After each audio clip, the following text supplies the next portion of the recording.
Doctor गुलाम जिलानी बर्क, वो तो इस कदर कायल थे कृष्ण और राम और इन लोगों के हवाले से कि ये अंबिया हैं कि वो अलैहिस्सलाम लिखते थे। अब डॉक्टर जी गुलाम जिलानी छोटी हस्ती नहीं है, बहुत बड़ा नाम है। वो तो कृष्ण अलैहिस्सलाम, राम अलैहिस्सलाम इस तरह से लिखते थे। अब आप कृष्ण जी को देख लीजिए, महाभारत के जो कृष्ण जी हैं, हाँ जो जी। अर्जुन को गाइड कर रहे थे, क्या वो आप ये कहते हैं कि वो खुदा के प्रॉफिट थे या खुदा के अवतार और खुदा उनमें था? हाँ ठीक। अस्सलाम वालेकुम दोस्तों, कैसे हैं आप लोग? उम्मीद करता हूँ अल्लाह की इजाज़त से आप लोग अच्छे होंगे। दोस्तों, आज का वीडियो काफ़ी इंटरेस्टिंग और काफ़ी मज़ेदार होने वाला है और काफ़ी नॉलेजेबल वीडियो होने वाला है। इस वीडियो में हम लोग देखें कि एक हिंदू भाई मुफ्ती यासिर नदीम अलवाइदी साहब के डिबेट में आते हैं और पूछते हैं कि क्या आपके यहाँ कॉन्सेप्ट है कि अल्लाह तबारक व तआला ने हर एक दौर में एक एक पैगम्बर हर एक कौम में भेजा है, जिस तरह के बोला जाता है कि 1,24,000 पैगम्बर आए हैं। तो हमारे इंडिया में कौन सा पैगम्बर आए हैं और क्या श्री कृष्ण जी और श्री राम जी क्या पैगम्बर हैं? तो उनके इस क्वेश्चन का मुफ्ती यासिर नदीम साहब क्या जवाब देते हैं, कितना मोतमिन बख्श जवाब होता है। तो वीडियो को स्टार्ट करते हैं और देखते हैं। वैदिक हिंदू जी जनाब।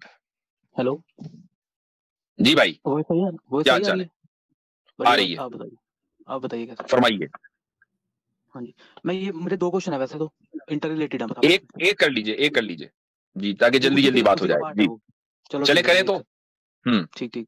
मैं ये पूछना चाह रहा हूँ कि जैसे आपके कुरान में लिखा है कि हर मतलब ट्राइब में, कम्युनिटी में मैसेंजर भेजा, ठीक है, और एक नंबर भी बोलते हैं कि 1,24,000 है शायद, ठीक।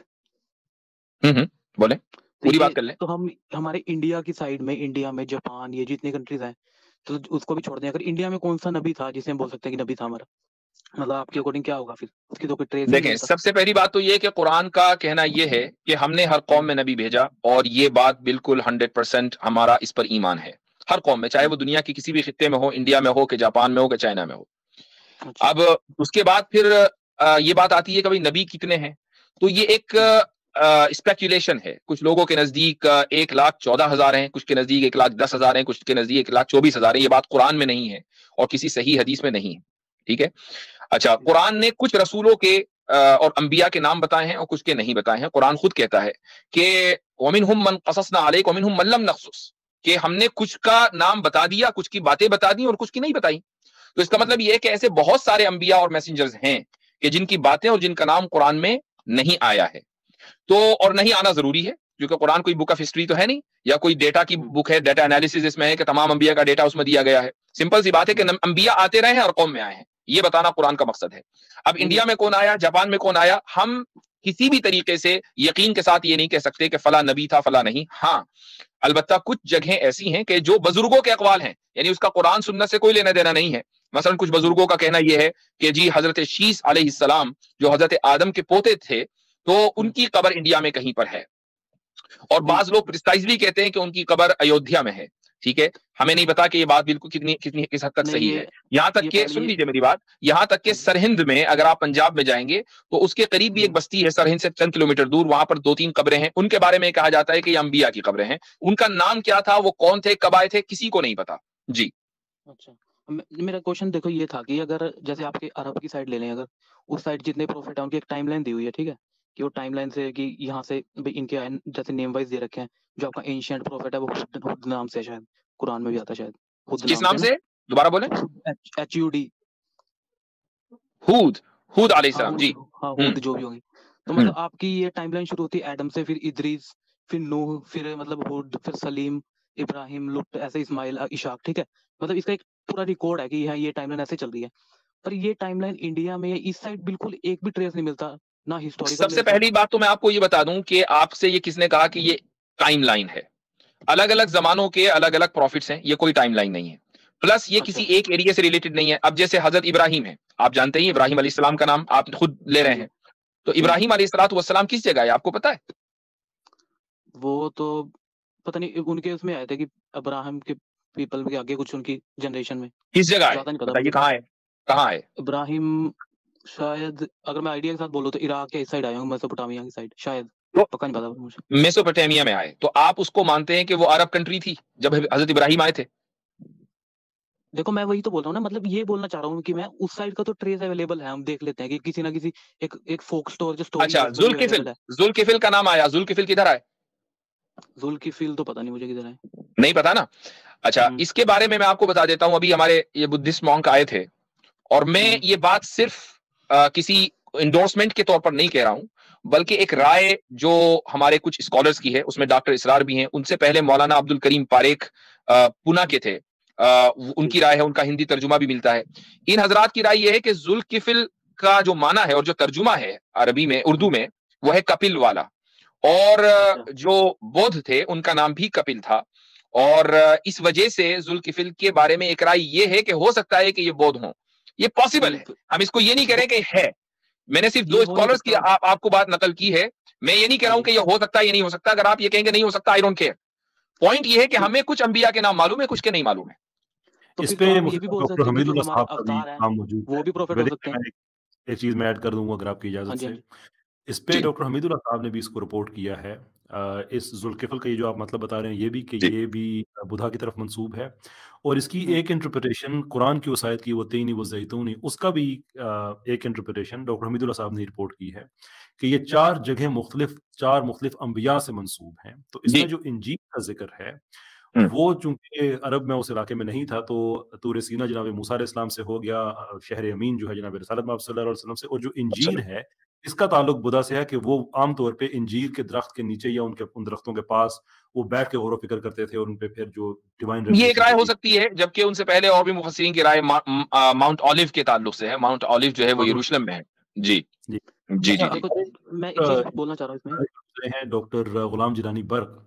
वो तो इस कदर कायल थे कृष्ण और राम और इन लोगों के हवाले से कि ये अंबिया हैं, कि वो अलैहिस्सलाम लिखते थे। अब डॉक्टर जी गुलाम जिलानी बर्क छोटी हस्ती नहीं है, बहुत बड़ा नाम है। वो तो कृष्ण अलैहिस्सलाम, राम अलैहिस्सलाम इस तरह से लिखते थे। लेकिन वैदिक भाई, मैं आपको दो चीजें मैं आपसे मैं कहना चाहूंगा यहाँ पे, कि इर्रिस्पेक्टिव के हमें उनके जो अंबिया इंडिया में आए या नहीं आए, उनके हमें नाम पता या नहीं पता, लेकिन जो आपका स्क्रिप्चर है उससे हमें ये पता चलता है कि उनको लाने वाले वही थे, उसी अंबिया के ग्रुप में से थे जिन अंबिया की हम बात कर रहे हैं। अब एक किताब है, फॉर बात एग्जाम्पल। करते-करते मेरे ज़हन से निकल गया है, कि जो जो ये कह रही है आखिरी नबी के बारे में, कि जिनको अपने मुल्क से निकाला जाएगा, जो शुमाल में हिजरत करेंगे, अपने 10,000 साथियों के साथ वापस आके अपना वतन फतह करेंगे। ये एक्यूरेट डिस्क्रिप्शन है, और ये कोई फतह मक्का से हज़ारों साल पहले, बल्कि नबी पाक सल्लल्लाहु अलैहि वसल्लम के ऐलान नबूवत से ये को हम हज़ारों साल पहले की बात कर रहे हैं, कि और ये मैंने खुद पढ़ा है। मैं सिर्फ माफ़ी चाहूँगा, मेरे लिए ज़हन से उस किताब का नाम निकल गया है। ये आपकी मुक़द्दसात में से है। ऐसे ही अगर आप देखें जो अपना हमारी सूरह इखलास है, और आपकी भी एक किताब मेरे ज़हन से बात मुझे पता नहीं था, आप गीता। ये ठीक है, अदरवाइज़ मैं हवाले में रिफ्रेश करके आता, कि जिसमें अल्लाह ताला के बारे में या जो क्रिएटर है उसके बारे में अगर सूरह इखलास को पढ़े और आपकी उसको उस छोटे चैप्टर को पढ़े, तो कोई आदमी जो कॉमन सेंस रखता है वो मान ही नहीं सकता कि इनके लिखने वाली दो मुख्तलिफ हस्तियां हो सकती हैं। तो वो कौन लाया? अब वो नाम शायद हमें ना पता हो, यकीनन हमें नहीं पता, लेकिन it has to be from that same group of prophets जिनके कुछ नाम आइडेंटिफाइड है कुरान में, कुछ नहीं है। अच्छा, सोर्स इनके बिल्कुल सही कह रहे हैं आप कैसर भाई। और वैदिक हिंदू साहब, असल बात इस पर नहीं होनी चाहिए कि यहाँ कौन आया। उसकी वजह यह है कि अगर हमें ये भी नहीं मालूम, हमें ये तो मालूम है ना कि वहां कौन आया। चलो ये नहीं पता यहाँ कौन आया, वहां कौन आया ये तो पता है ना, कुरान की रिपोर्ट के मुताबिक। आप हम अगर आप कुरान को तस्लीम भी ना करें, लेकिन आप इतना तो मानते हैं कि कुरान ने इन अंबिया के नाम बताए हैं। हजरत ईसा के, हजरत मूसा के, हजरत इब्राहिम के, रसूलुल्लाह सल्लल्लाहु अलैहि वसल्लम के, हजरत आदम के, आपने खुद कितने नाम बता दिए। तो क्या आप इन लोगों को, रुक जाइए मेरी बात, क्या आप इनको अंबिया मानते हैं? अगर मैं तब मान सकता हूँ कि जब आप बोलो कि जो हमारे वेदास हैं ये वो रेवलेशन गॉड से हुए, तो मान सकता हूँ, वरना तो फिर अच्छा, एक प्रॉब्लम तो मैं इसमें। ठीक है, तो अगर मैं आपसे ये कहता कि नहीं जी इंडिया में फला आया है, आप उसको भी ना तस्लीम करते, क्योंकि इससे कोई फर्क नहीं पड़ता। बात इस पर नहीं होनी चाहिए कि कौन आया, बात इस पर होनी चाहिए कि क्या आना मुमकिन है, क्या खुदा नबी भेजता है या नहीं भेजता। आपके एतबार से खुदा नबी भेजता है? देखो जो हमारा स्क्रिप्चर और जितना हमारा मतलब कंसेप्ट है, सेंट्रल आइडिया हिंदुइज्म का, उसमें जी ये है कि हमारे जो ऋषि हैं उन्होंने ब्रह्म जी से बोला गया सुप्रीम गॉड, उससे जो रेवलेशन उन्हें हुई वो उन्होंने आगे आगे पास ऑन की, और जो हमारे अवतार हैं वो गाइडेंस के लिए टाइम टू टाइम आए। तो उसी वजह से अगर आपके प्रोफेटहुड में देखा जाए तो हमारे में एक बिल्कुल ट्रेस भी नहीं मिलता है। ऐसा तो इम्पॉसिबल लगता है मुझे कि अगर यहाँ कोई भी आया और पर ऋषि की स्टोरी नहीं नहीं नहीं मतलब नहीं हर नहीं, जगह अवेलेबल है। मैं दोबारा उस पर नहीं जा रहा हूं कि इंडिया और जापान में कौन आया। मैं कौन की बात ही नहीं कर रहा हूं। क्या हाँ जी। खुदा की तरफ से, और खुदा से मतलब जो सुप्रीम बीइंग है, आप उसको जो भी नाम दें, उसकी तरफ से इंसानियत के पास पैगाम लाने वाले क्या आ सकते हैं या नहीं आ सकते, ये मैं पूछ रहा हूं आपकी आइडियोलॉजी के अच्छा मुताबिक।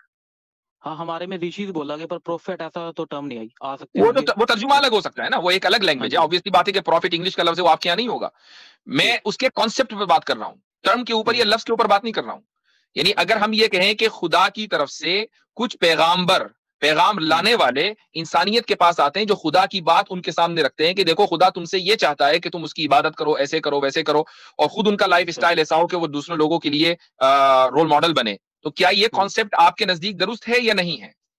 हाँ, ये हमारे में अवतार कंसेप्ट बिल्कुल सेम बोल सकते हैं कि वो जैसे कृष्ण राम हर युग में आए हैं, कि जब जब भी ठीक, गाइडेंस की ये जरूरत पड़ी। अवतार का जो कॉन्सेप्ट है वो अलग है, क्योंकि अवतार का मतलब ये है कि खुदा ने उन लोगों की शक्ल में जन्म लिया, ये नहीं अवतार नहीं का नहीं, कॉन्सेप्ट है। ये नहीं है अवतार का कॉन्सेप्ट। अच्छा, अवतार अवतार का किसे कहते कॉन्सेप्ट हैं? हमारे में दो डेफिनेशन आती है, एक तो हम्म, निर्गुण निराकार, सगुण हम्म, साकार, ठीक है। हम्म, जिसमें ये बोल देते हैं कि गॉड जो हमने मतलब हमारे में ब्रह्म जो गॉड है, वो तो हम जानते हैं कि टाइम स्पेस फैब्रिक से बियॉन्ड है, वो एंटर नहीं कर सकता इस रियल में जो इम्पेरिशेबल है, ये मतलब जो मटेरियल है। तो हम ये एक मेटाफर में बोल देते हैं कि उसने अपॉइंट किया अवतार को, वो अवतार उसी वे में आगे हमें गाइड करके चला गया। मतलब हम ये नहीं बोलते कि भगवान ने जन्म लिया या भगवान जन्म लेगा, क्योंकि भाई हमें पता है आप भगवान। अवतार की जो डेफिनेशन हिंदुओं के यहाँ मिलती है, और हमारी इस स्ट्रीम पर आकर खुद ही हिंदू बताते हैं कि जी इतने अवतार हैं, राम जी उसके फला नंबर के अवतार हैं, खुदा हाँ जी। राम की शक्ल में आया। और खुद कृष्ण जी जो है वो महाभारत में बैठकर ये यानी जो गीता है उसमें ये कह रहे हैं कि जी मैं बार बार जन्म लेता रहूंगा, मैं बार बार जन्म लेता हूं। हाँ, तो क्या मैं खुदा आपको जन्म लेता है? मैं आपको स्क्रिप्चर के अकॉर्डिंग बता रहा हूँ कि वो जो बात बोलेगी जन्म लेने की, वो यही बोलेगी कि मैं गाइड करने के लिए बार बार मतलब प्रकट होऊंगा और आऊंगा, ये बोला गया। ये नहीं बोलेगा कि जो गॉड है वही जन्म लेगा। अब आपको इसमें डिफरेंशिएट करना पड़ेगा थोड़ा सा। नहीं, जो स्क्रिप्चर जन्म के लेने का अकॉर्डिंग बता रहा मतलब हूँ मैं क्या आपको। है? यानी क्या, एक बात बताइए, जन्म लेने का हाँ मतलब जी। जन्म लेना ही तो होता है ना। मैं कहता हूं प्रकट देखो करना, प्रकट करने का क्या मतलब होता है? खुद आना। हाँ, प्रकट करने का मतलब ये होता है कि जैसे अब श्रीमद् भागवत में जो कृष्ण का एक जन्म बोला गया है, वो ऐसे बोला गया कि उनको एक दिव्य ज्योति मतलब जो उसकी मदर की गर्भ में आके रही, वहीं से वो पैदा हुए। ये मतलब मेल फीमेल वाला बर्थ नहीं बोला गया इसे। और वो हाँ अलग जी। अलग अवतारों की शक्ल में लेते हैं, तो हाँ अवतार जी, फिर प्रॉफिट कैसे हो गए? आप जो कह रहे हैं ना कि नहीं इसका मतलब तो फिर वही हुआ, वो कैसे हो गया? चूंकि वो ऐसे चूंकि हो गया। हमारे यहाँ जो हाँ प्रॉफिट्स आते हैं, मैसेंजर्स आते हैं, खुदा उनमें उनमें हुलूल किए हुए नहीं होता, खुदा उनके अंदर नहीं होता, वो खुदा का पैगाम लेकर आते हैं। जी, खुदा ने वैसे जन्म हाँ नहीं इसमें लिया। एक बात ऐड कर दूं कि इसी जी, कॉन्सेप्ट को लेकर के जो हिंदुइज्म है वो ये कहता है कि जो क्रिश्चियनिटी के अंदर जो कॉन्सेप्ट है कि ईसा अलैहिस्सलाम जो है वो, यानी वो जो ईसा अलैहिस्सलाम का कॉन्सेप्ट क्रिश्चियनिटी में वो असल में अवतार है, कि वो देख खुदा का, यानी कि खुदा की शक्ल में वो एक फ्लैश में आदमी है ना, जी, नहीं वो तो या है खुदा लेकिन वो इंसानी शक्ल में। तो अवतार बेसिकली वैसा ही कॉन्सेप्ट है हिंदुइज्म में कि है खुदा वो, लेकिन वो इंसानी शक्ल में। देखो आप ये बिल्कुल। इस अच्छा, टर्म में ये बोल सकते अब हैं। आप कृष्ण जी को देख लीजिए, महाभारत के हम्म, जो कृष्ण जी हैं, हाँ जो जी। अर्जुन को गाइड कर रहे थे, हम्म, क्या वो, आप ये कहते हैं कि वो खुदा के प्रॉफिट थे या खुदा के अवतार और खुदा उनमें था? हाँ ठीक, हाँ बता रहा हूँ। देखो जो हम ये जो हमारे कृष्ण में भी मतलब गीता में भी लिखा है कि जब वो डिनोट कर रहे हैं कि खुद को ब्रह्म से, तो उस हम्म, टाइम जो उनकी कॉन्शियसनेस है वो प्योर कॉन्शियसनेस ब्रह्म की है, ठीक है। और उसमें लिखा है, अगली टर्म भी आती है कि जो मुझे ये मानता है कि ये एक शरीर लेके आया है वो तो मूर्ख है। मतलब अगर ये हम ये कहें कि भगवान का जन्म हो गया शरीर में, उसे उन्होंने हम्म, खुद बोला कि वो मूर्ख इंसान है। फिर उसने हम्म, ये बोला कि मैं तो अजन्मा हूँ, मतलब मेरा अनबोर्न हूँ मैं, पर फिर भी मैं अपनी कॉन्शियसनेस के जरिए जो प्रकट हो गया, जैसे गीता यानी का जो कृष्ण विराट जी रूप ये कह दिखा रहा रहे हैं कि मैं जन्म लेकर आया, वो मूर्ख है, मैं तो अजन्मा हूं, है ना? है, वो ये बोल रहे हैं कि अगर आप कृष्ण को, अगर सामने आपके कृष्ण है मान लो खड़े इस टाइम, अगर आप ये बोलो कि भाई ये भगवान पैदा कैसे हो सकता है, ठीक है, ये क्वेश्चन आता है ना, तो ये तो भाई इंसान है, ये भगवान हो नहीं सकता। तो वो कह ठीक, रहे हैं कि अगर तुम ये समझ रहे हो कि मैं पैदा हो गई मतलब ये प्रकट हुआ हूं, तो मैं भगवान नहीं हो सकता, ये मैं तुम्हारी तो अजन्मा हूं, नोशन गलत है। बिल्कुल हाँ ठीक। जी। जाहिर है कि भगवान को जो है वो अजन्मा ही होना चाहिए। हमारे यहाँ है बिल्कुल। लम यलिद वलम यूलद। पॉइंट ये है कि जब वो आपके सामने खड़ा है, हाँ मैंने थोड़ी देर के लिए अजन्मा ही मान लिया, तो वो तो ठीक। एक फिजिकल रियाल्म के अंदर एंटर हो गया ना। तो अब अब अगर अब उसकी बॉडी भी है, अब उसका डायमेंशन भी है, अब उसकी हाँ बिल्कुल। डायरेक्शन भी है, तो फिर आप उसको कैसे कह सकते हैं कि वो गॉड है? ये सारी चीजें तो गॉडहुड के खिलाफ है। देखो जो हमारे में एक टर्म आती है कॉन्शियसनेस, सूरत टर्म आता है। सूरत का मतलब ये आता है कि जो अंदर से कॉन्शियसनेस निकलती है ना, देखिए जो सुप्रीम वैदिक कॉन्शियसनेस। भाई, वैदिक हिंदू भाई, हमारी बात हाँ बहुत जी। दूर चली गई। पॉइंट ये था कि आप जो ये कह रहे हैं ना कि खुदा की तरफ से पैगाम लाने वाले आते हैं, उनको हम अवतार कहते हैं। हम हाँ जी। उस पर एतराज कर रहे हैं कि आपके यहाँ जो अवतार है वो इस हम्म, माने में नहीं आता जो खुदा की एक तरफ से पैगाम लाने वाला होता है। खुदा खुद ही प्रकट हो जाता है, आप खुद ही बोल रहे हैं।